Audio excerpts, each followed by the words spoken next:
अस्सलामुअलैकुम वरहमतुल्लाहि वबरकातुहू। मैं हूं डॉक्टर हामिद शाफ़ी और आप देख रहे हैं Shafia social media. Shafia social media के प्लेटफॉर्म पे आज जो सवाल है वो ये है। अस्सलामुअलैकुम हजूर किबला शाफ़ी साहब, मैं चंद दिन पहले आपकी खिदमत में हाज़िर हुआ था। इलाज के सिलसिले में आपने चंद आमाल मुझे बताए और 7 खिजरी हसार 1, 3, 5, 7 की तरतीब से इस्तेमाल करने की ताकीद फरमाई। बाहर आपके स्टाफ ने भी वजाहत की, मगर मुझे 1, 3, 5, 7 की तरतीब समझ नहीं आई। बराए करम इस सवाल को वीलॉग में शामिल फरमाएं ताकि मुझ नाचीज़ समेत जो लोग अपना इलाज मुआलजा कर रहे हैं वो मज़ीद गलती करने से बच जाएं। हम तो पहले ही बहुत नुकसान कर चुके हैं अपना और अपनी नस्लों का। जज़ाकल्लाह खैर। ये हैं जी मौलाना शरफुद्दीन साहब एबटाबाद से। उन्होंने सवाल किया है खिजरी हसार के बारे में। तो जो लोग आप में से पहली बार यहाँ तशरीफ़ लेकर आए हैं या दुनिया भर में आज पहली बार सुन रहे हैं, उन्हें तो यही मालूम नहीं होगा कि खिजरी हसार क्या है। जो हमारा तरीका इलाज है रूहानी शाफिया रूहानी सेंटर पे या हमारे सिलसिला या कादरिया शाफिया का जो फैज़ान है, जब हम उस फैज़ान के ज़रिए लोगों का रूहानी इलाज मुआलजा करते हैं तो जहां मैं आपको दीगर आमाल बताता हूं या मरीज़ों को पढ़ाई बताता हूं तो उन आमाल या उस पढ़ाई के साथ मैं खिजरी हसार भी तजवीज़ करता हूं, एडवाइस करता हूं। अब क्वेश्चन ये है, सवाल ये है कि खिजरी हसार क्या है। खिजरी हसार एक सूती डोरी है काले रंग की, जो अमूमी तौर पे हम गले में पहनने के लिए इस्तेमाल करते हैं या मरीज़ों को हम तजवीज़ करते हैं कि आप गले में पहन लें। उसको कुरान के ज़रिए यानी अपने अमल के ज़रिए, अपनी मंजिल के ज़रिए हमने एनर्जाइज किया होता है और उसके ऊपर मुख्तलिफ गिरा जो है वो लगी होती हैं। ये जो खिजरी हसार है ये 2 मकासद के लिए इस्तेमाल करवाया जाता है हमारे तरीका इलाज में। मैं बार बार लफ्ज़ इस्तेमाल कर रहा हूँ हमारे तरीका इलाज में। अगर कोई ये नहीं करता तो इसका मतलब ये नहीं कि हरगिज़ कि वो गलत है या मैं सही हूँ या वो सही है या मैं गलत हूँ। मैं अपनी बात कर रहा हूँ। तो हमारे तरीका इलाज में जब खिजरी हसार इस्तेमाल करवाया जाता है या एडवाइस किया जाता है तो उसके पीछे 2 मुहर्रकात होते हैं या 2 अवामिल की वजह से हम इस्तेमाल करवाते हैं। पहला है कि खिजरी हसार हिफाजत के लिए, ताकि दुराने जादू की काट या रूहानी इलाज के जो ज़मीनी और आसमानी अफातोबल्लियात हैं उनसे भी मरीज़ जो है वो महफूज रहे। और इसी तरह जब आप कुरान पढ़ें, यानी जो आमाल मैंने आपको बताए हैं या जो औरादो वज़ाइफ पढ़ के आपने इलाज करना है उनके अगेंस्ट जो रद्द अमल आए शयातीन का, जिन्नात का या जादूगरों का, तो आप महफूज रहे। ये है पहला बेनिफिट या पहला फ़ायदा। अगर आपने खिजरी हसार इलाज के दौरान अपने गले में पहना होगा तो आप हर तरह के रिएक्शन से जो है वो महफूज रहेंगे।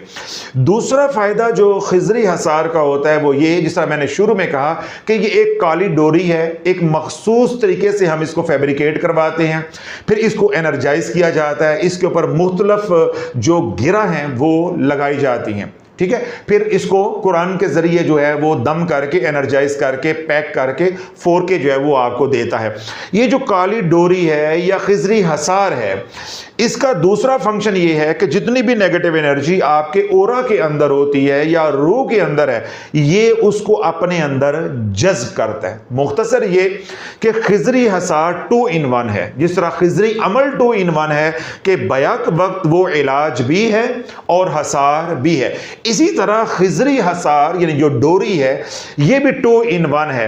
बैक वक्त ये आपकी हिफाजत भी कर रहा होता है और नेगेटिव एनर्जी से आपकी जान भी छुड़ा रहा होता है, यानी आपका उतारा भी कर रहा होता है। तो ये मैंने बुनियादी बात समझा दी ताकि आज अगर कोई पहली बार यहां सुन रहा है या सोशल मीडिया पे सुन रहा है तो वो बेचारा परेशान ना हो जाए कि खिजरी हसार क्या होता है। तो खिजरी हसार इलाज के दौरान इस्तेमाल किया जाता है। इसी तरह खिजरी हसार अगर आप मामूल की ज़िंदगी बसर कर रहे हैं और आप जादू टूने से, काली नज़र से, हसरत के वार से, टॉक्सिक पीपल जो है जहां पे आपकी लगदी फबदी है, अगर आपका वहां आना जाना, उठना बैठना, मुलाजमत है, कारोबार है, मेल मलाप है, तो आप उनके असरात से बचना चाहते हैं, तो आप अगर रूहानी इलाज नहीं भी करवा रहे, आप जादू टूने के मरीज नहीं है, रौजत के मरीज नहीं है, तब भी आप प्रिकॉशनरी नॉर्मल भी हैं, तो तब भी आप ये हसार इस्तेमाल कर सकते हैं। जब आप नॉर्मल हैं तो तब आप हसार किसी और तरीके से इस्तेमाल करेंगे, यानी उसकी ड्यूरेशन कुछ और होगी।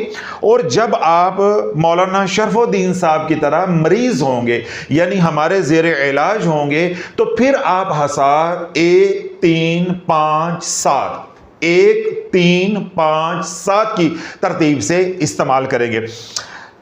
रूहानी इलाज के 3 फेजेस हैं। कितने फेजेस हैं? 3। पहले फेज में यह होता है to remove the negative energy. उसके 14 साइकिल चलेंगे। जब कामयाबी के साथ मरीज ने ये 14 साइकिल मुकम्मल कर लिए, फिर शुरू हो जाएगा to repair the aura. To repair the aura, इसके 7 साइकिल होंगे। जब ये फेज भी कामयाबी के साथ मुकम्मल हो जाएगा तो फिर इलाज शुरू होगा या फेज शुरू होगा तीसरा, टू स्ट्रेंथन द ओरा, यानी अपने ओरा को मजबूत करना ताकि आइंदा कोई हमारे ऊपर वार करे तो हम उस वार का शिकार ना हो जाएं। तो यूं रूहानी इलाज के 3 फेजेस होते हैं, to remove the negative energy, to repair the aura, और लास्ट क्या है? To strengthen the aura. पैगाम ये देना चाह रहा हूं, समझाना ये चाह रहा हूं कि जब तक आपका इलाज चल रहा है, आपका इलाज मुकम्मल हो जाए 2 साल में, आपका इलाज मुकम्मल हो जाए 5 साल में, आपका इलाज मुकम्मल हो 10 साल में, यानी बार बार इलाज के दौरान जादू होता रहे, वार होता रहे, तो इलाज जो है वो एक्सटेंड कर जाता है, एक्सपेंड कर जाता है। इसी तरह मरीज है, वो दरमियान में जो है किसी मसरूफियत की वजह से, किसी बीमारी की वजह से, किसी शरई उज़र की वजह से हमारे से राबते में नहीं रहता या यहाँ नहीं आता या कोई और मसरूफियत है, तो इलाज के अंदर सुस्ती आ जाती है या इलाज के अंदर ब्रेक आ जाता है, यानी फ्रीक्वेंटली वो राबता नहीं करता, जो ड्यू टाइम होता है उस पर वो नहीं आता। तो यूं इलाज अगर 2 साल का है तो वो 2.5 साल का हो जाएगा। कहना ये चाह रहा हूं कि जब तक, ये फिक्रा आपने लिख लेना है, जब तक आपका रूहानी इलाज चल रहा है या जब तक मैं आपको फारिग नहीं कर देता, मैं आपको तसल्ली नहीं दे देता या मैं आपको अश्योरेंस नहीं देता कि no you are negative energy free, अब आपका इलाज मुकम्मल हो गया, जाओ जाके नॉर्मल लाइफ एंजॉय करो, तब तक आपने खिजरी हसार 1 3 5 7 की तरतीब से इस्तेमाल करना है। अब क्वेश्चन ये है जो पूछा गया है कि 1 3 5 7 की तरतीब क्या है? खिजरी हसार जो बॉक्स आप मंगवाते हैं, यानी जो मेगा पैक जिसको कहा जाता है, वेबसाइट पे जो 4K की मौजूद है, उसमें 15 हसार मौजूद होते हैं। कितने हसार? 15 उस डब्बे के अंदर। जो बॉक्स आप मंगवाते हैं या शाफिया रूहानी सेंटर पे आप आए होते हैं तो आप बॉक्स यहां से खरीदते हैं रिसेप्शन से, तो उसमें 15 हसार होते हैं। उनमें से 12 हसार आपने इस्तेमाल करने 1 3 5 7 की तरतीब से, और 3 हसार आपको अजाफी दिए जाते हैं। समझ रहे हैं बात?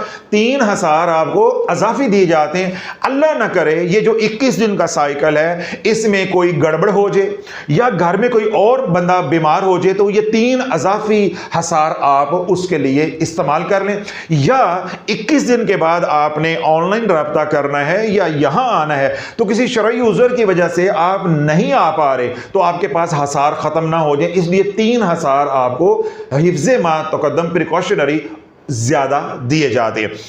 जो 21 दिन में हसार इस्तेमाल होने हैं वो सिर्फ 12 होने हैं। उनको आपने किस तरह इस्तेमाल करना है? 1 3 5 7। अब सुनो, ये जो 12 हसार हैं इनमें से 3 हसार आपने डेली बदलने हैं, यानी 24 घंटे के बाद। जिस तरह अब रात के 10:30 हुए हैं, तो आज आपने 10:30 बजे हसार पहना, अगली रात को यानी जो कल रात आएगी 10:30 बजे आपने ये वाला हसार उतार कर वेस्ट कर देना है, तलफ कर देना है। पहले 3 हसार डेली, आगे तरतीब क्या है? 3 1 3, तो अगले 3 हसार हर 3 दिन के बाद। इसमें क्या मुश्किल है? यानी 1 3 5 7 के अंदर ही सब कुछ छुपा है।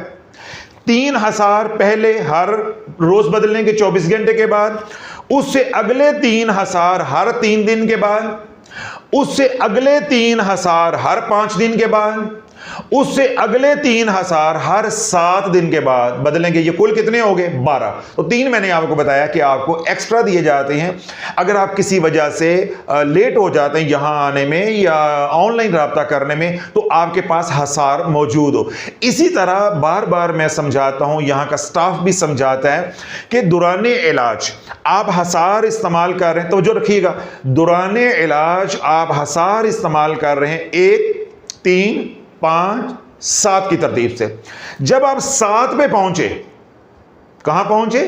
7 पे पहुंचे, तो अब अल्लाह ना करे आपकी तबीयत डाउन हो गई। ये जो 3 हसार हमने आपको अजाफी दिए हैं, अब आपने 7 की तरतीब को फॉलो नहीं करना, आपने दोबारा 1 पे आ जाना है। फौरन हसार अपना जो वो चेंज करना है और 1-2 हसार डेली बदलेंगे ताकि जो नया वार हुआ है 7 के साथ ही उसकी नेगेटिव एनर्जी निकल जाए। ये है मकसद आपको 3 हसार देने का। और अल्लाह ना करे अगर आपके साथ वार नहीं होता तो फिर मैंने बताया घर में किसी की तबीयत अल्लाह ना करे इलाज के दौरान खराब हो जाती है, वो भी ये इस्तेमाल कर सकता है।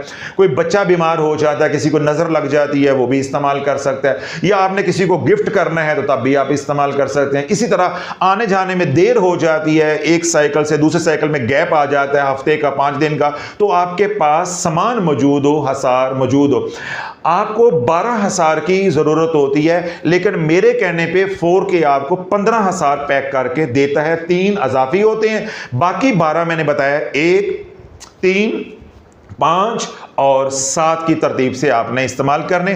पहले 3 हसार मैंने बताया है डेली बदलने हैं, फिर अगले 3 हसार जो है वो आपने हर 3 दिन के बाद, फिर अगले 3 हसार जो है वो आपने हर 5 दिन के बाद, फिर अगले 3 हसार जो है वो आपने हर 7 दिन के बाद बदलने हैं।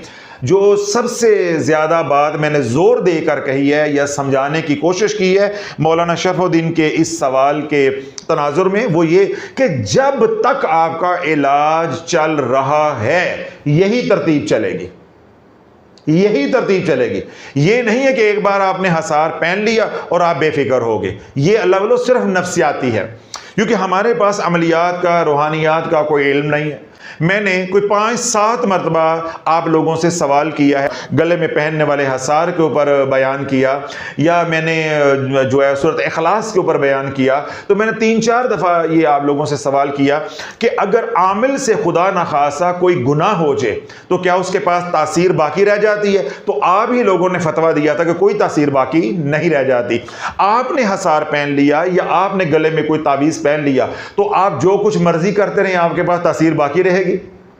आपका फतवा सुना रहा हूं कि मैंने आपसे सवाल किया था कि अगर आमिल सूरह मुज़म्मिल का आमिल है, यानी अमल उसने किया, ज़कात दी हुई है, अल्लाह ना करे वो गुनाह कबीरा का मुर्तकब होना शुरू हो जाता है, तो क्या उसके पास सूरह मुज़म्मिल की तासीर बाकी रहेगी? आपने यक जुबान होकर कहा था और अभी भी कह रहे होंगे कि तासीर बाकी नहीं रहेगी, तासीर ज़ाइल हो जाती है।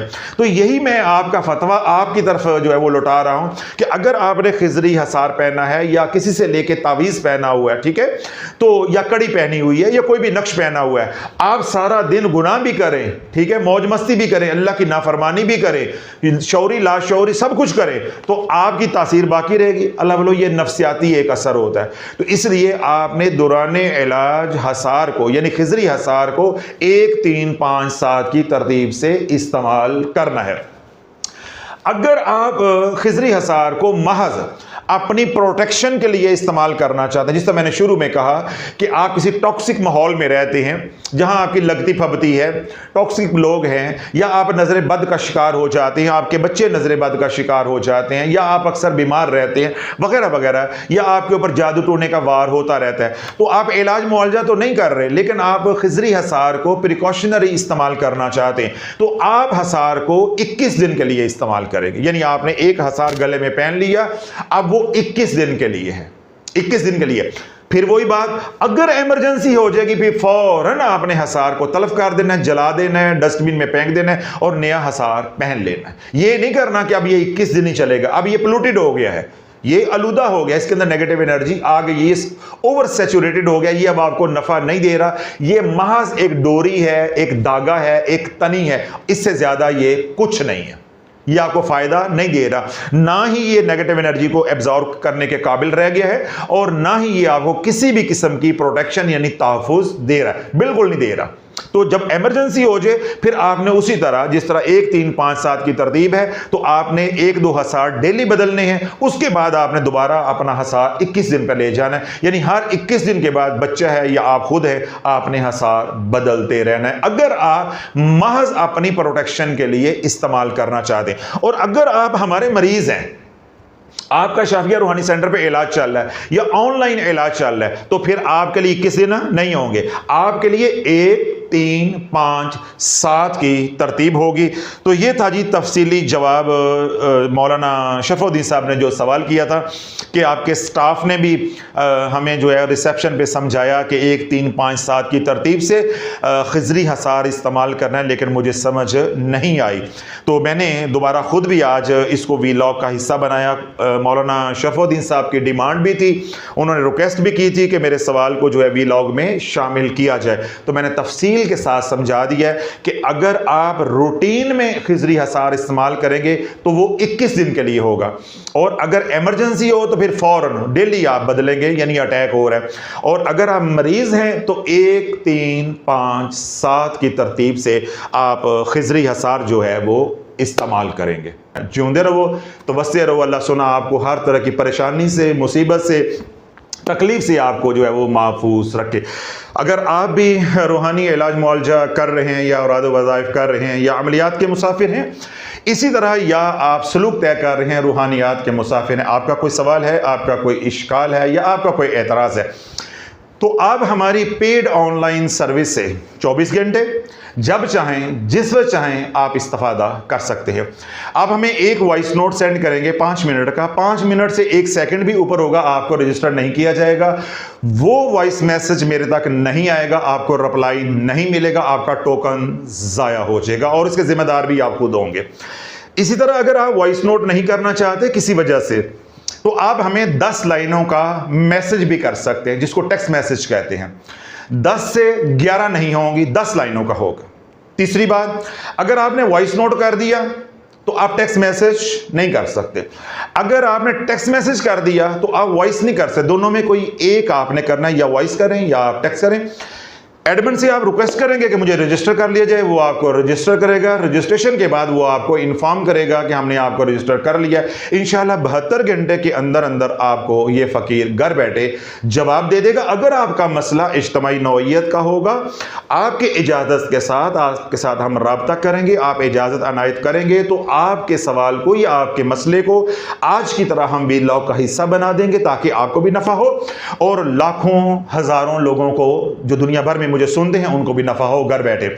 अगर आपका मसला होगा प्राइवेट नौइयत का, निजी नौइयत का, आपको हस्बे मामूल as per routine privately voice note के जरिए रिप्लाई कर दिया जाएगा।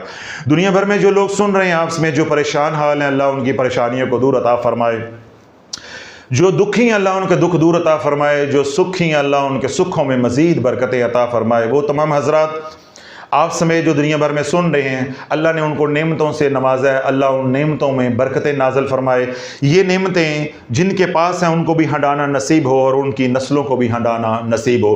दुनिया भर में वो लोग जिन्होंने मुझे दुआओं के लिए कहा है, अल्लाह मेरी इल्तिजाओं को, दरख्वास्तों को, टूटे फूटे अल्फाज को उनके हक़ में कबूल व मंजूर फरमाए और उनकी मकबूल और मबरूर दुआओं को हमारे हक़ में कबूल व मंजूर फरमाए। वो तमाम हजरात जो बीमार हैं, बदनी बीमार हैं, रूहानी बीमार हैं, घरों में हैं या हस्पतालों में हैं, बच्चे हैं, बूढ़े हैं, शहरी हैं, देहाती हैं, औरतें हैं, मर्द हैं, अरबी हैं या अजमी हैं, अल्लाह सब को सेहत वाली, सलामती वाली, खैर वाली, बरकत वाली हयाती अता फरमाए। दुनिया भर से वो लोग जो शाफिया सोशल मीडिया के साथ जुड़े हैं, हमारे मुतल्लकीन हैं, मुहिब्बीन हैं, मुखलिसीन हैं, या वो तमाम लोग जो खानका दारुशिफा में आते हैं, या वो तमाम मरीज़ जो शाफिया रूहानी सेंटर इंटरनेशनल पे अपने इलाज मुआलजे के लिए आते हैं, या वो तमाम लोग जो सिलसिला आलिया कादरिया शाफिया में मुरीद हैं, अल्लाह सब की जान की, माल की, औलाद की, इज़्ज़त की, ईमान की हिफाजत फरमाए। दुनिया भर से वो लोग जो हमारे से अकीदत रखते हैं, मोहब्बत करते हैं, या अपने मकाम पे रहते हुए दावत व तबलीग का काम कर रहे हैं, या शाफी की सोच को, फ़िक्र को घर घर में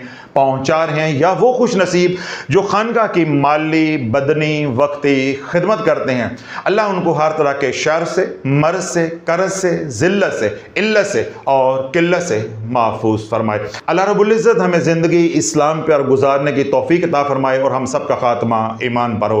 अल्लाह रब्बुल इज़्ज़त हम सब को बुरे वक्त से, बुरी बीमारी से, बुरी सोबत से और बुरी मौत से महफूज फरमाए। जो हमने मांगा अल्लाह वो भी अता फरमाए। जो हमारी ज़रूरतें हैं बिलफर्ज हम रब की बारगाह में अर्ज़ कर नहीं सके तो अल्लाह हम सब को लब कुशाई के बगैर बिन मांगे अता फरमाए।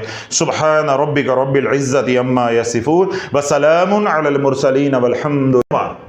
तो आपको क्या होगा? नफा होगा। बल्कि मैंने शरीयत का मसला पूरा बयान किया है कि आपको वाजिब पूरा करने का भी सवाब मिलेगा। मिसाल के तौर पे आप बिस्तर पे पड़े हुए, अब आपको मैं जाके बताता हूं या कोई बंदा जाकर बताता है जी आप जादू के शिकार हैं, आप कहते हैं मैं नहीं मानता, मैंने इलाज नहीं करवाना, मैं पीरों फकीरों को नहीं मानता, मैं तवीज़ धागे नहीं मानता, ये शिरक होता है। तो वही ये जहालत है, तूने ऐसे ही एड़ियां रगड़ रगड़ के मरना है। ना तूने दीन पढ़ा, तो ना तू किसी कॉलेज स्कूल में गया, तो तेरे पल्ले काई शय नहीं है, तूने ऐसे ही कुत्ते की मौत मर जाना है औलिया अल्लाह के ऊपर भौंकते हुए या बुजुर्गों के ऊपर भौंकते हुए, क्योंकि तेरे अंदर सॉफ्टवेयर ये डाला गया है, मैं ना मानू, मैं ना मानू, मैं ना मानू।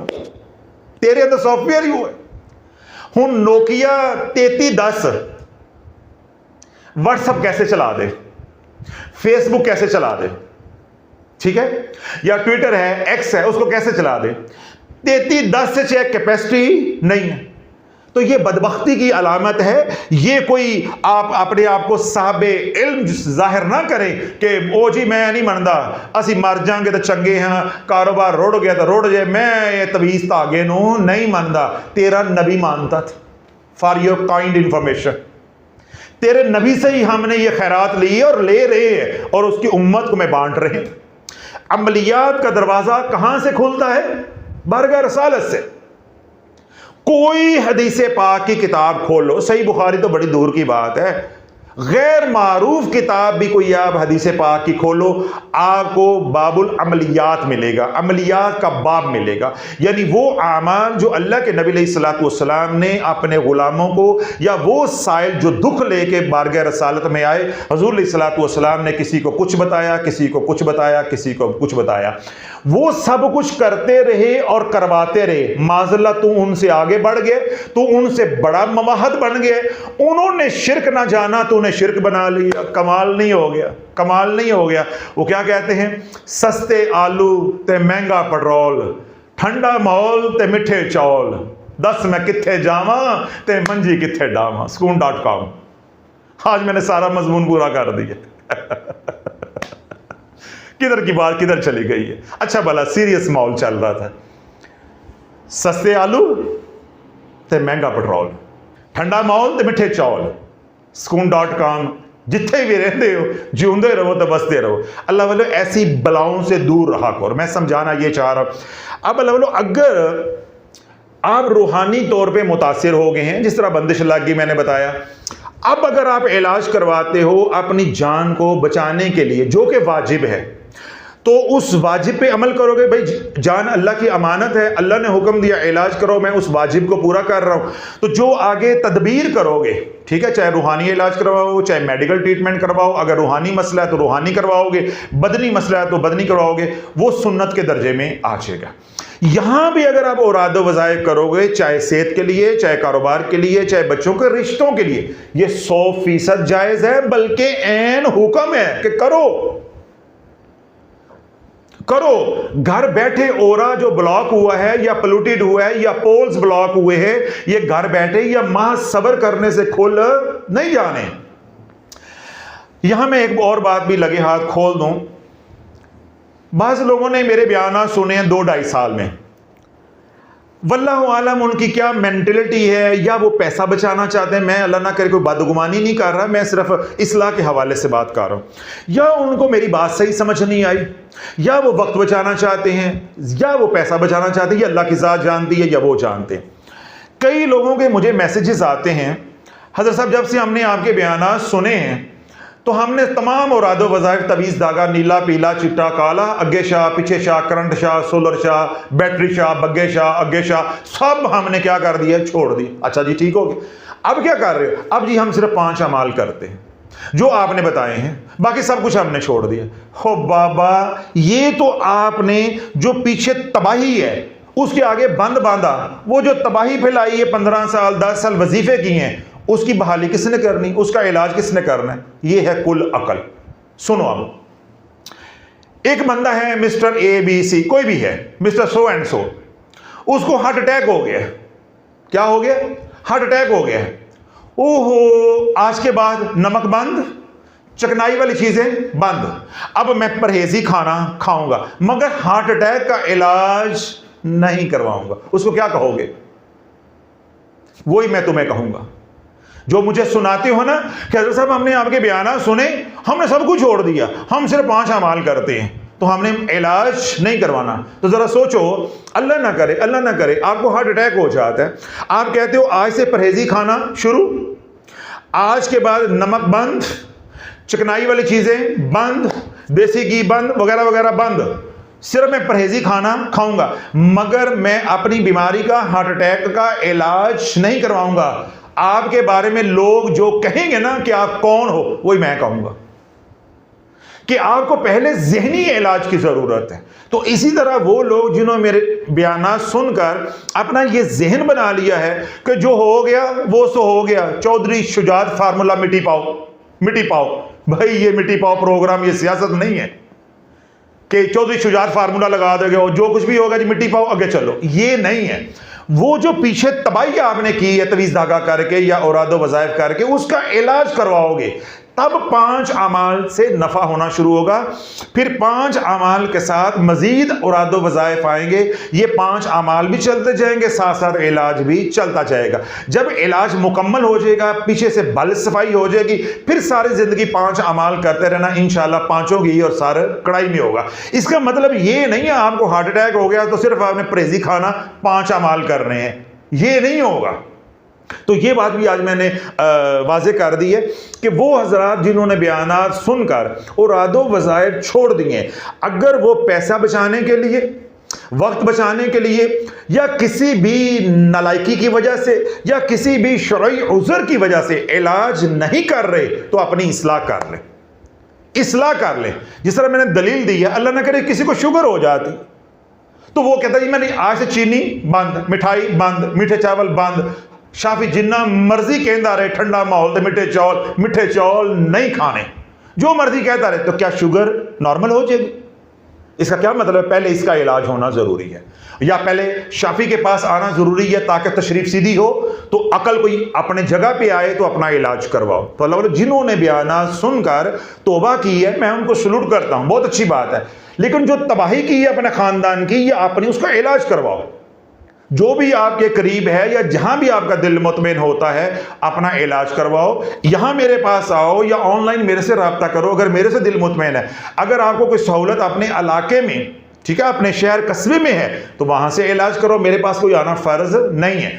मैं सिर्फ ये कह रहा हूं कि इलाज करवाना तुम्हारे ऊपर वाजिब है, तुम बीमार हो तो जब इलाज करवाओगे वो सुन्नत के दर्जे में आ जाएगा, वाजिब का भी सवाब मिलेगा और सुन्नत का सवाब भी मिलेगा। तो मेरा ख्याल है काफी तफसील हो गई है कि जहां आपको जरूरत है औरादो वज़ाइफ की, रूहानी इलाज की, वहां आपने रूहानी इलाज करवाना है, आपकी जरूरत है, आप पर वाजिब है। जब इलाज करवा रहे होंगे तो फिर सुन्नत समझकर करवाना है कि नबी अलैहिस्सलाम पर जब आजमाइश आई तो उन्होंने भी रूहानी इलाज किया। जिब्रील अमीन अलैहिस्सलाम रूहानी इलाज लेकर, यानी सूरह फलक नास जो नेगेटिव एनर्जी के लिए पर्टिकुलर है, स्पेशली हैं, वो लेकर हाजिर हुए।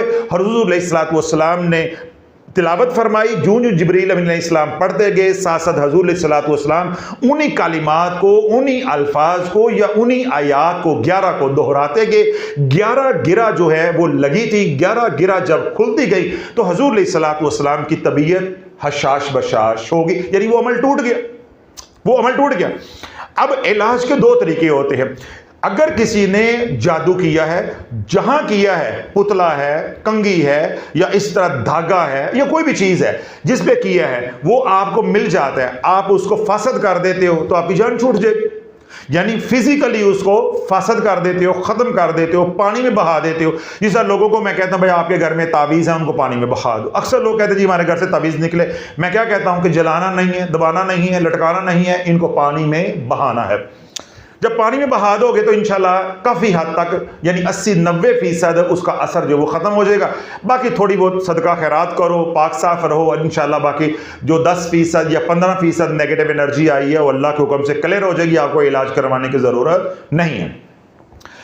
और अगर वो तावीज़ात या वो पुतला नहीं मिलता, ठीक है, नहीं मिलता, 99.9% केसेस में नहीं मिलता, तो उसका तरीकाकार क्या है कि हम पढ़ाई के जरिए और अदब वज़ाइफ के जरिए उस नेगेटिव एनर्जी को बर्न आउट कर देते हैं, ख़त्म कर देते हैं।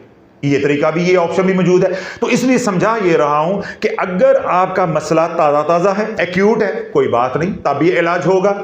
और अगर आपका मसला पुराना हो गया, क्रॉनिक हो गया, कोई बात नहीं है, तब भी आपका इलाज होगा। आप पर इलाज करवाना, चाहे बेटियों के रिश्तों का मसला है, कारोबार का मसला है, सेहत का मसला है, या माली मसला है, या कोई भी मसला है, लड़ाई झगड़े का मसला है, किसी तरह का मसला है, आप रूहानी मसाइल का शिकार हो गए, अब आपके ऊपर रूहानी इलाज करवाना वाजिब है। और सुन्नत के दर्जे में रह के आपने इलाज या तो खुद करना है या किसी मुआलिज से आपने करवाना है। इस सूरत में आप जो तवीज़ धागा करेंगे या इस सूरत में आप जो औरादो वज़ाइफ पढ़ेंगे, किसी की रहनुमाई में आपको 100% नफ़ा होकर रहेगा। ये वाली बात मुकम्मल हो गई। अब तो कोई इश्काल नहीं है। अब आ जाओ इधर के ढोलकी तो इधर हमने रखनी है ना। इधर तो सादा सादा प्रोग्राम था, वो उबले चावल तो उत्ते दाल सी, वो मैं फारक करता है। ए बिरयानी प्रोग्राम इधर है, तशरीफ इधर सीधी होनी है। अब औरादो वज़ाइफ पढ़ने की जो दूसरी सूरत है वो क्या है, सुनो। अब आपने अपने अंदर झांकते रहना है, मैं सिर्फ रिश्तों की बात करूंगा। औरादो वज़ाइफ पढ़ने की जो दूसरी सूरत है रिश्तों के मामले में, वो क्या है? आपने भाई से बेटी का रिश्ता मांग लिया। मैं एक मिसाल दे रहा हूं, भाई से बेटी का रिश्ता मांग लिया।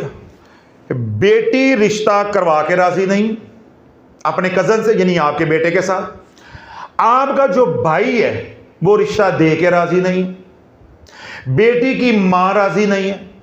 कहना यह चाह रहा हूं कि आपने जहां रिश्ता अपने बेटे का करना है, दूसरा फरीक बेटी वाले आपको देखकर राजी नहीं है, रिश्ता कहां दे देना, रिश्ता कहां दे देना है। अब इस केस में आपने पढ़े वज़ाइफ, तवज्जो रखिएगा। अब मैं पोली पोली ढोलकी जो शुरू करने लगा हूं।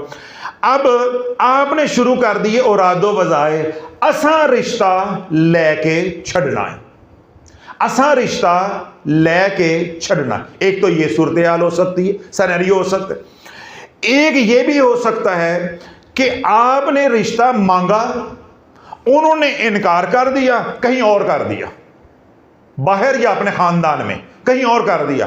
अब आपने अपनी अना का मसला बना लिया, आपके अंदर पाकिस्तानी जिन ऐसे बाहर आया, अना का मसला बना लिया, जे दिती सानू नहीं तो वसन उथे भी नहीं देनी। अब आपने अना का मसला बना के औरादो वज़ाइफ शुरू कर दिए, तवीज़ धागा शुरू कर दिया। दो सिनेरियो हो गए, दो सूरत हाल हो गई। तीसरी आई लव यू हो गया। मैंने तो कहा था भाई इधर दाल चावल प्रोग्राम है, इनको मैंने पहले फारग कर दिया। असल डिश तो इधर है जिनकी तशरीफ सीधी करनी है, जहां 90% उम्मत है, इधर है, इधर सारा गंद इधर है। ये बाएं हाथ, ये तो बेचारे मुस्तहिक हैं, इनको तो मैंने तरगीब दी है, दलाइल दी हैं, भाई तुम करवाओ करवाओ करवाओ अपना इलाज। तो जो हट दर में उनको बेइज्जत भी किया, उनको आईना भी दिखाया है कि ये जहालत है, ये तुम साबे इल्म नहीं हो बल्कि जाहिल हो। तो जितनी क्लास उनकी पढ़नी थी उनकी पढ़ दी, जो उनको समझाना था समझा दिया। असल अल्लाह वालों गंद इधर है, उम्मत इधर से उजड़ रही है कि जहां रिश्ता करना चाहते हो वो देते नहीं, हमने लेके छोड़ना, नंबर 1।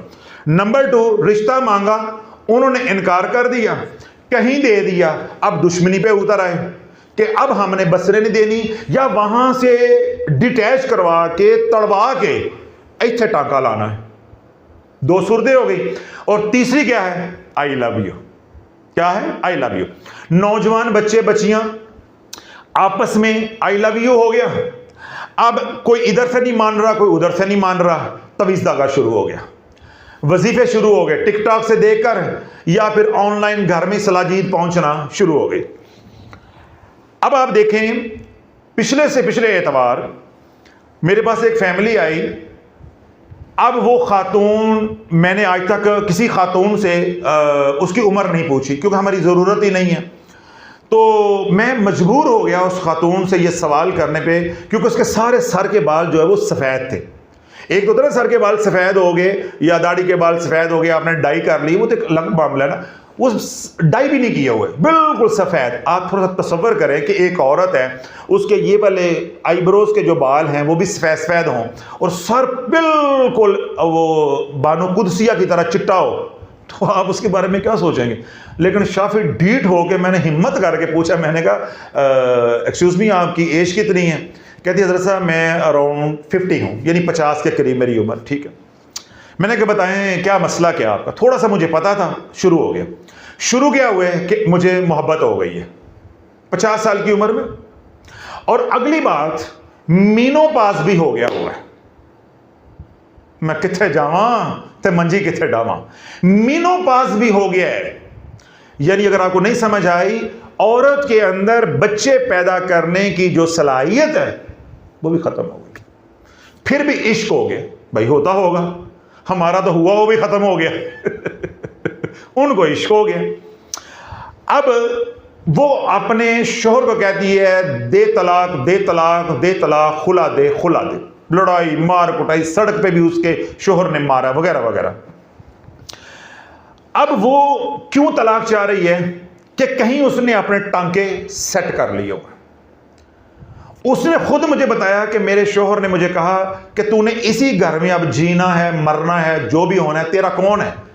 हर दूसरे दिन तलाक मांगती, खुला मांगती, कहां जाएगी? खातून की जुर्रत को 21 तोपों की सलामी है। उसने मोबाइल खोला, उसने कहा बंदोबस्त किया हुआ है, बंदोबस्त किया हुआ। अब अल्लाह वालों क्या है कि जवानी में लड़ते मरते बच्चे पैदा हो गए। बच्चे तो वैसे ही पैदा हो जाते हैं। अब बच्चे तो पैदा हो गए, लेकिन सच्चा और सच्चा प्यार नहीं मिला। बच्चे पैदा होने का मतलब ये हरगिज नहीं है कि सच्चा प्यार मिला हुआ है, बल्कि जहां पे 2 नंबर प्यार होता है वहां बच्चे ज्यादा पैदा होते हैं। समझ आ रही बात? अब बच्चे पैदा हो गए लेकिन सच्चा और सच्चा प्यार नहीं मिला, घर में ढोलकी बजती रही है। अब उस औरत के अंदर रिवेंज है, इंतकाम की आग है कि मैंने इसे जलील करना है। मुझे कोई कहीं से सपोर्ट मिल जाए तो मैंने अपने शोहर की नाक रगड़नी है।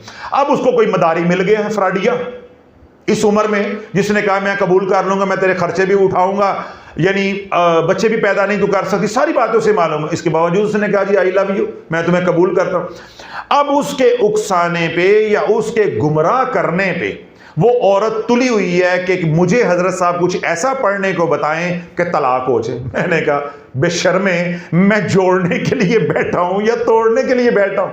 मैंने ये काम हम नहीं करते। अब ये वो खातून बैठी है, बिल्कुल बराबर पे उसकी जवान बेटी बैठी है। तो मैंने ऐसे ना हाथ रख के ना दाढ़ी पे, तो मैंने बच्ची को कहा, मैंने कहा बेटा आप बताओ ये तुम्हारी मामा क्या बात कर रही।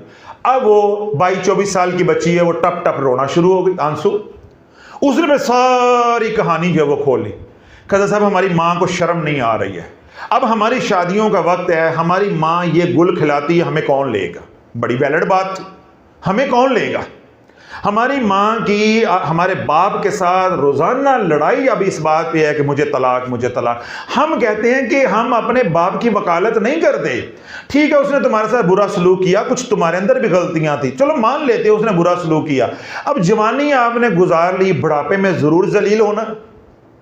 जो बाकी 8-10 साल 15 साल रहते हैं इसी तरह गुजार लो, वल्लाहु आलम हमारा बाप पहले चला जाए या तुम पहले चली जाओ, यही भी इज्जत साथ गुजार लो। लेकिन माँ को मदारी ने चाबी दी हुई है और फ्राडिये ने, वो कहता जी मुझे तुम कबूल है, मुझे तुम्हारे से मोहब्बत हो गई है। माई उधर कहती है कि मुझे मोहब्बत हो गई है। तो अगर अल्लाह वालों उम्र के किसी हिस्से में ये वाला सानिया अल्लाह ना करे ट्रेजेडी किसी की जिंदगी में हो जाती है तब, या जवानी में कहीं पे अट्टी सट्टी बच्चों की हो जाती है, अब उधर वाले नहीं मान रहे, कोई इधर वाले नहीं मान रहे, अब आपने किए औरादो वज़ाइफ। सुनो, आपने रिश्ता मांगा किसी भी खानदान से, फैमिली से या फैमिली से बाहर, उन्होंने रिश्ता नहीं दिया, नंबर 1। नंबर 2, आपने रिश्ता मांगा, उन्होंने रिश्ता कहीं जल्दी में कर दिया। अब आपने अना का मसला बना लिया कि हम वहां से क्या करवाएंगे, डिटैच, और यहां पे अटैच करेंगे, वहां से तोड़ा के यहां जोड़ेंगे। 2 बातें होगी। तीसरी सूरत हाल मैंने अभी बताई है, आई लव यू वाली, चाहे किसी भी उम्र के हिस्से में हो, जवानी में ये काम हो तो ये शर्म भी जायज है।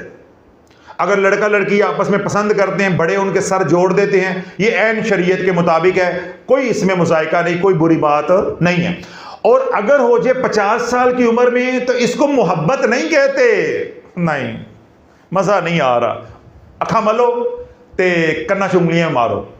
जब 50 साल की उम्र में चिट्टा चाटा हो, उस वक्त ये काम हो जाए तो इसको लव नहीं कहते, इसको चवल कहते हैं। तो लव का एक वक्त होता है, चवल का कोई वक्त नहीं होता। तो उम्र के किसी हिस्से में किसी ने ये वाली चवल मारनी है, तो अब चवल मारी नहीं जा रही, बात बनी तो बात खराब होगी। जिस तरह अब उसने पूरा अपना अरेंजमेंट कर लिया है, अब तलाक नहीं मिल रही, यानी खुला नहीं मिल रहा, अब वो खुला के लिए वज़ाइफ पड़ रही है, ये है नाजायज, ये है नाजायज। रिश्ता बेटी का मांगा, वो नहीं दे रहे, उनको पसंद ही नहीं, आप ना बच्चा पसंद है ना आपका खानदान पसंद है, अब आपने पड़े वज़ाइफ, ये है नाजायज। बेटी का रिश्ता बेटे का रिश्ता मांगा, उन्होंने कहीं कर दिया, अब आपने अना का मसला बना के तवीज़ धागा और पढ़ाइयाँ शुरू कर दी, ये है नाजायज। इसी तरह जवानी में लव का मसला है, दोनों खानदान एक दूसरे को नहीं पसंद करते, आपने अना का मसला बनाकर वज़ाइफ शुरू कर दिए कि मनवा कर छोड़ेंगे वरना हमने ट्रेन के नीचे सर दे देना, धमकियां लगानी शुरू कर दी, नीला पीला चिट्टा काला वो भी शुरू कर दिया, साथ वज़ाइफ भी शुरू कर दी। ये सब कुछ नाजायज है, ये सब कुछ नाजायज है, ये सब कुछ तेरे पे पलट कर आना है। अब होता क्या है, आपने अपने खानदान में किसी की बेटी का रिश्ता मांगा, ना बेटी करा के राजी है ना उसके बड़े देकर राजी हैं। बिलफर्ज ऐसी सूरत हाल भी हो सकती है कि बेटी राजी हो, 4-5 लोग जो बड़े हैं वो राजी ना हो, यह सूरत भी तो हो सकती है ना। कोई भी ऐसी सूरत हो कि आप रिश्ता इस लालच में कर रहे हैं, तो वजह रखिएगा, इस लालच में कर रहे हैं कि वो बड़े अमीर है, वो बड़े अमीर है, उनकी बेटी डॉक्टर बन गई है, या उनकी जायदाद है, आपकी ये काली आंखें डेले उस जायदाद पे टिके हुए हैं, आपको बेटी से कोई सरोकार नहीं है, आप जायदाद से रिश्ता करना चाह रहे हैं कि बेटी उनकी अकेली के लिए या उसका विरासत में बहुत बड़ा हिस्सा है या अमीर कबीर है, यानी माल है पीछे, तो माल की वजह से आप कर रहे हैं। या बेटी तालीम अच्छी हासिल कर गई है, कोई ओहदा है उसके पास, ठीक है, प्राइवेट या सरकारी, उस वजह से। या बेटी हसीन है, इधर कोई मेरे जैसा है, अब आपको ये है कि ये जो हुस्नो जमाल का पैकर है इसके ऊपर तभी टांका सही लगेगा कि उनकी लड़की आ जाए, चलो हमारे लड़के का भी जो ऐब है वो छुप जाएगा, तो हमारी भी खानदान में बल्ले बल्ले हो जाएगी। ये रिश्ते नहीं है, ये धोखाबाजी है, ये धोखा है। इन तमाम सूरत हाल में से कोई भी सूरत हाल है, उसके अंदर आप जो भी औरादो वज़ाइफ करोगे कुरान से और तवीज़ धागा करोगे, सब का सब बैक फायर होकर रहेगा, होकर रहेगा, होकर रहेगा। तेरे खानदान पे रज्जत पड़कर रहेगी, पड़कर रहेगी, पड़कर रहेगी, और तेरी 7 नस्लें भुगतती रहेंगी, भुगतती रहेंगी, भुगतती रहेंगी। क़यामत तक का वक्त है, घोड़ा भी तेरे पास है, मैदान भी तेरे पास है, जितना दौड़ा सकते हो दौड़ा लो। अगर मेरी जिंदगी में यह ना हुआ और मेरे मरने के बाद हुआ तो आकर मेरी कब्र पे बात कर लेना, ये होकर रहना, ये होकर रहना। क्यों?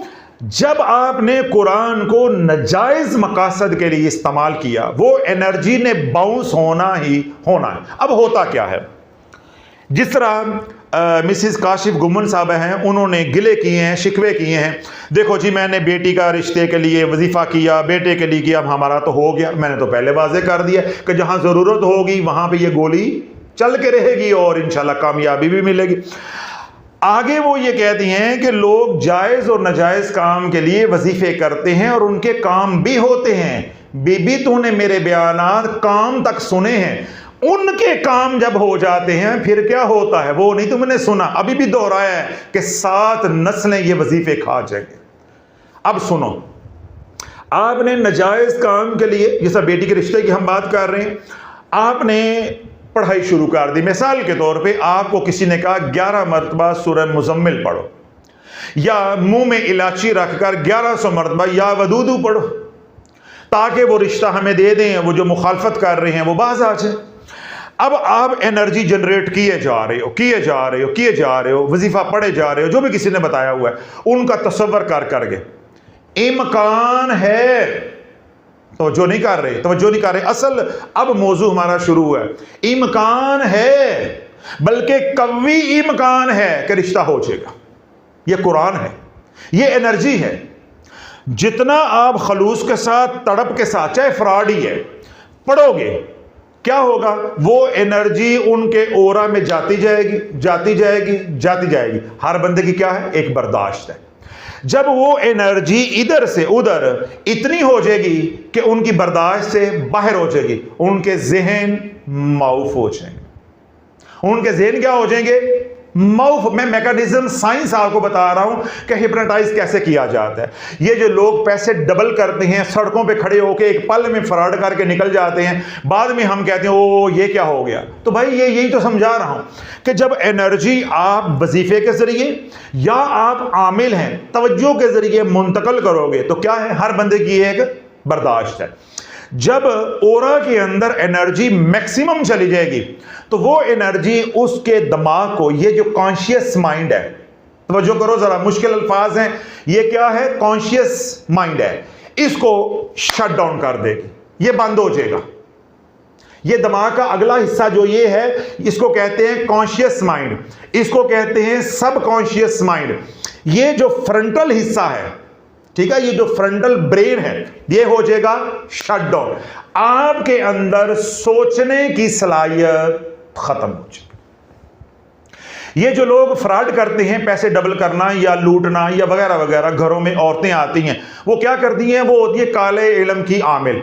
उन्होंने ज़कात दी होती है, बरसों की रियाजत होती है, वो 2 लफ्ज़ पढ़ते हैं पढ़ाई के जरिए या कोई चीज़ खिला दी उसके जरिए, आपको हिप्नोटाइज करते हैं, लूट के निकल जाते हैं, बात ख़त्म हो जाती। उसके बाद क्या होता है, मज़ा नहीं आ रहा, जवाब नहीं आपने दिया, उसके बाद क्या होता है, क्या आप हमेशा हिप्नोटाइज रहते हैं?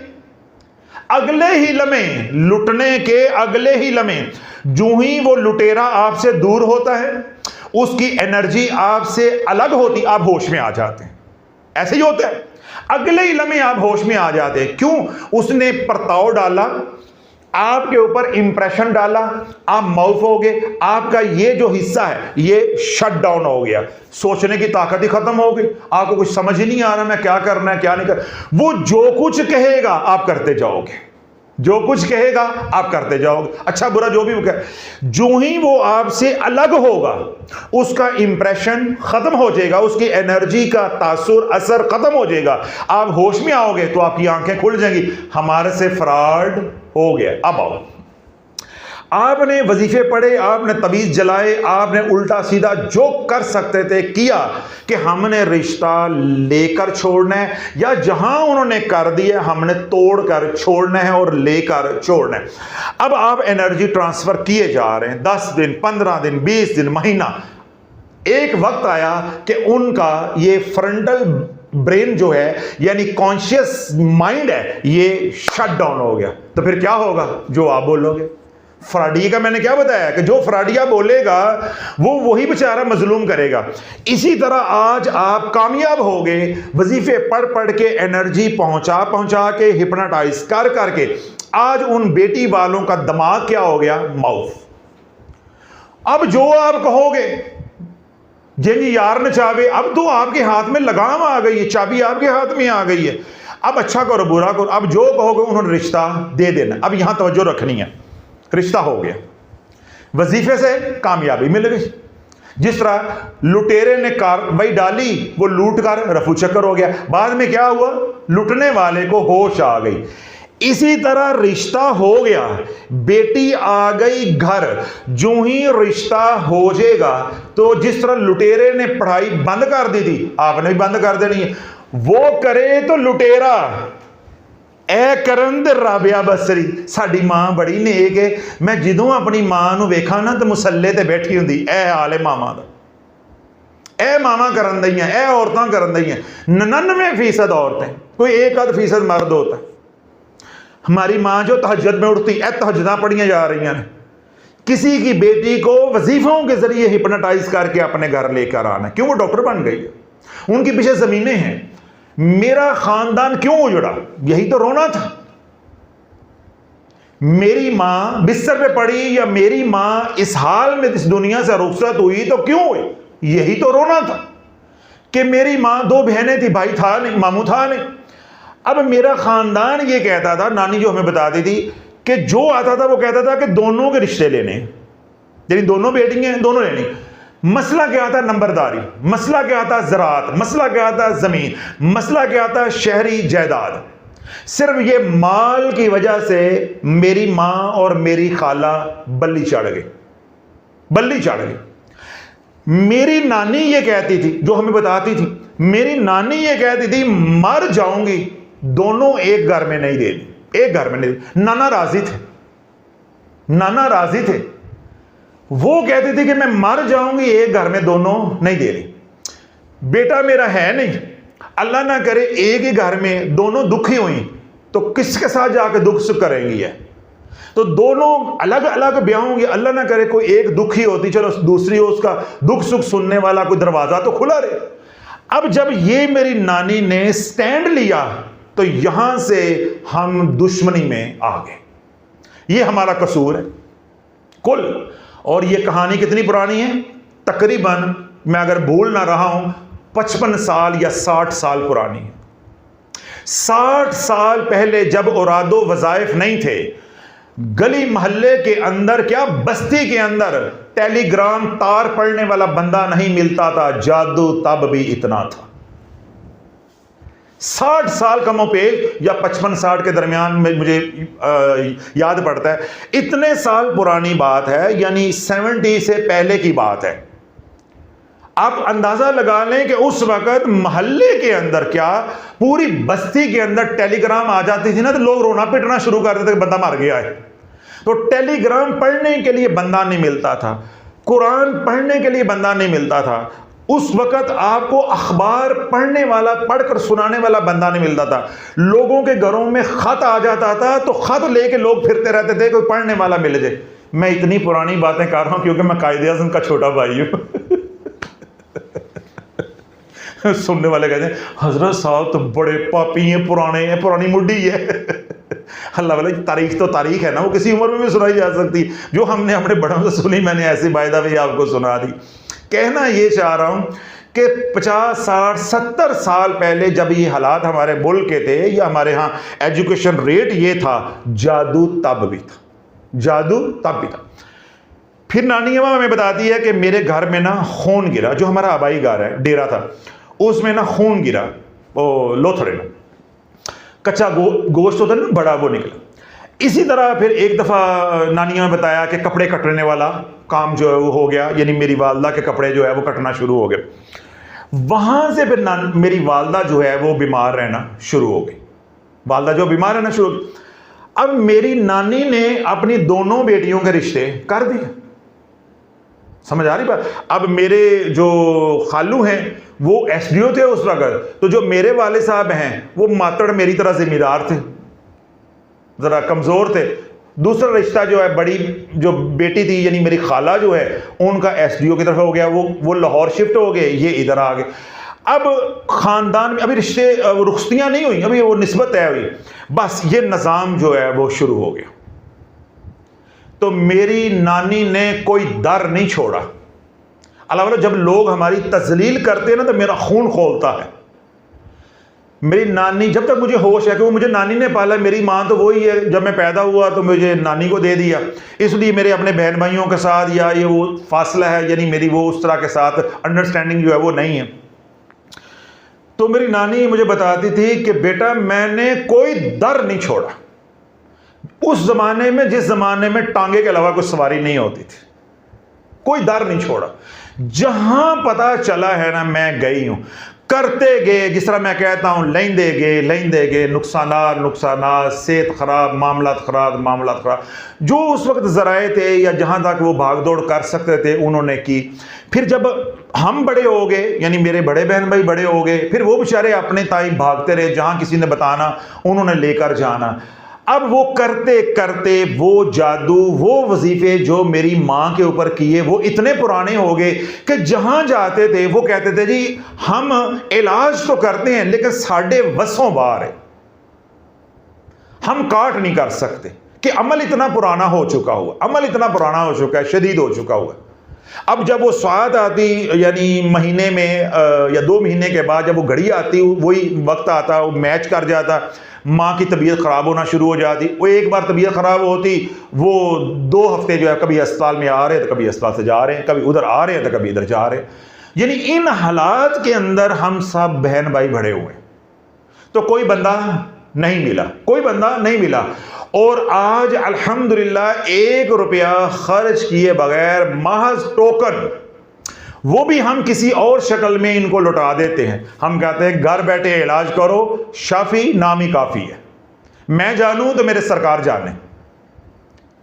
और हमें उसका सिला क्या मिलता है कि जो अल्फाज में हम बयान नहीं कर सकते, हम अल्फाज में बयान नहीं कर सकते। तो लोग, अगर आप अमलियात में एक बार फंस गए, अब देखो मेरी माँ, मेरी खाला फंसी, अल्लाह ने आगे उनकी औलादों को, यानी मेरे बहन भाई हैं या मेरी खाला के बच्चे कज़न हैं, अल्हम्दुलिल्लाह सबको, मेरी माँ को भी मेरी खाला को भी अल्लाह ने औलाद से भी नवाज दिया। अल्लाह ने बेटे भी दिए, बेटियां भी दी, कसीर औलाद भी दी, और सारे अपनी जगह पे अल्हम्दुलिल्लाह सुम्मा अल्हम्दुलिल्लाह अपने घरों में हैं, खाते पीते हैं। कोई मेरी फैमिली में किराए के घर पर नहीं है, अपने घर में है। समझ आ गई? लेकिन जिन्होंने ये सब कुछ किया उन्हों का नाम नहीं बचा, उनका नाम नहीं बचा। ये नहीं है कि मैंने बड़े हो गए कोई इंतकाम लिया वो मेरे से पहले, मेरी होश संभालने से पहले ही खूब खाते हो गए हुए। कहना ये चाह रहा हूं कि अगर आपने किसी को हिप्नोटाइज करके रिश्ता कर लिया, जो कि मैंने कहा कभी इम्कान है हो जाएगा, या मेरी मां वाला मसला हो गया कि कहीं कर दिया तो फिर दुश्मनी पाल ली कि वहां बसने नहीं देनी, वहां जादू करते रहना है, वहां ये करते रहना है, वो जो कुछ भी आप करोगे, अल्लाह ना करे वो घर तोड़ने में कामयाब भी हो जाते हो, वहां से तोड़ के अपने घर में लाने पे कादर भी हो जाते हो, कामयाब भी हो जाते हो, जो कुछ करोगे ये लौट कर आना है, ये लौट कर आना है, ये लौट कर आना। अगली बात, आपने वहां से रिश्ता तोड़ा, अपने से जोड़ा, घर आ गई, या कहीं और देने से पहले ही आपने वजीफे करके उनको हिप्नोटाइज कर लिया, आप ले आए अपने घर। सुनो फिर क्या होगा। वजीफों के जरिए नाजायज तरीके से हिप्नोटाइज करके जब आप किसी को अपने घर लेकर आओगे, चाहे रिश्ता मांग कर लेकर आओ, तो चाहे अपनी माशूक को लेकर आओ, जिस तरह भी है, जो भी सिनेरियो है, आप अपने घर में ले आए, वो जो लुटेरा है, फ्रॉडिया है, वो क्या करता है, अपना इंप्रेशन डालता है, आपके कॉन्शियस माइंड को शट डाउन करता है, लूट कर निकल जाता है। ऐसे ही होता है। इसी तरह जब आप अपने मकसद में जो कि मनफी है कामयाब हो गए, आपने क्या करना है, पढ़ाई बंद कर देनी, पढ़ाई बंद कर, तवज्जो रखिएगा, बात खत्म हो रही है, आपने पढ़ाई बंद कर देनी है।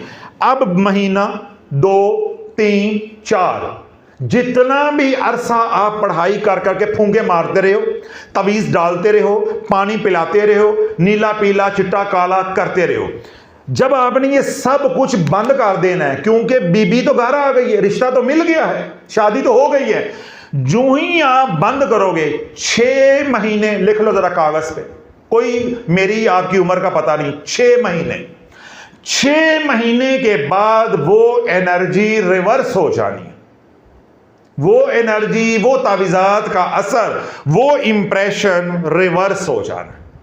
उस बच्ची के लवाहकीन वालिदैन की आंखें खुलना शुरू हो जानी है। और कित्थे जाइए साढ़े नाल की हो गया, ये साढ़े नाल की हो गया, हम इनको रिश्ता कैसे दे बैठे, समझ ही नहीं आई, समझ नहीं आ गया। आज कहीं पे जायदाद खरीदनी हो, कहीं बेटी का रिश्ता लेना हो, आज लोगों ने क्या बनाया हुआ है, अमलियात, काला इल्म। जाते ही मिठाई खिलाते हैं, उसी वक्त एग्रीमेंट साइन करवाते हैं, पतली गली से निकल जाते हैं। इसी तरह आते ही मिठाई खाओ, मिठाई खाओ, मिठाई खाओ, या वो जो तोहफे तहाइफ लेकर आए देने के लिए घर में, उनके ऊपर अमल हुआ है, एनर्जाइज्ड हुए वो नेगेटिवली। आते ही शोर मचा दिया, ये खाओ, ये कपड़े हैं, ये है, आते ही उन्होंने एनर्जाइज कर दिया। आपको समझ ही नहीं आई कि हमने तो इधर रिश्ता करना नहीं था, हमने कर कैसे दे दिया। ये सारी बातें ज्यादा से ज्यादा 6 महीने के बाद आपको समझ आ जाएगी। जितना भी उन्होंने हिप्नोटाइज किया हो, जितना भी उन्होंने सख्त बेटी पे या आप पर जादू किया हो, 6 महीने के बाद इसका असर कम हो जाना है और आपका ये जो फ्रंटल ब्रेन है, कॉन्शियस माइंड है, ये ओपन हो जाना है। जो ही ये ओपन होगा, ओ ये क्या हो गया, ये क्या हो गया, फिर जड़ी तुहाडे नाल होवेगी ना, फिर तुहानू शाफी दे बयान समझ आएंगे, ते फिर जेड़ा मैं उते मिर्च मसाला पावांगा वो लैदा होएगा। अब वो बच्ची के जो लवाहकीन है, उनके जो कॉन्शियस माइंड है या फ्रंटल ब्रेन है, वो क्या हो गया, ओपन हो गया है। अब ढोलकी बजना शुरू हो जाएगी। अब इतनी लड़ाइयां होंगी, दो आपके सामने सूरत हाल होंगी। तो जो कर ली कि वजीफे पढ़ने से पहले मैंने क्या कहा था, अपने अंदर जानते रहना, चाहे सेहत के लिए पढ़ो, चाहे कारोबार के लिए पढ़ो, चाहे रिश्तों के लिए पढ़ो। जब भी आपका मकसद किसी को हिप्नोटाइज करना, किसी को लेट डाउन करना, नाजायज मकसद होगा, ये सारा कुछ आपके साथ होना है। 6 महीने आपको कामयाबी मिली भी तो ज्यादा से ज्यादा उस कामयाबी का प्लेयर 6 महीने एंजॉय करोगे। 6 महीने एक दिन भी ऊपर नहीं जाना। मैंने क्या कहा है, ना तेरी ना मेरी जिंदगी का पता नहीं है, लिख ले। नजायज मकसद के लिए कोई तवीज किया, चाहे कुरान से किया हो, चाहे काले जादू से किया हो, काली दुनिया से इस्तेफादा किया हो, 6 महीने, 6 चांद, सिर्फ 6 चांद, 7वां चांद जो ही निकलना है, अमल ने टूट जाना है या उसकी शिद्दत कम हो जानी है और आपका ये कॉन्शियस माइंड ओपन हो जाना, आपने होश में आना शुरू हो जाना है। तो जब होश में आएगी वो बच्ची, वो कहेगी मैं कितने फंस गई हूं। अब घर में लड़ाइयां, अब 2 सूरतें हाल आपके सामने आएंगी।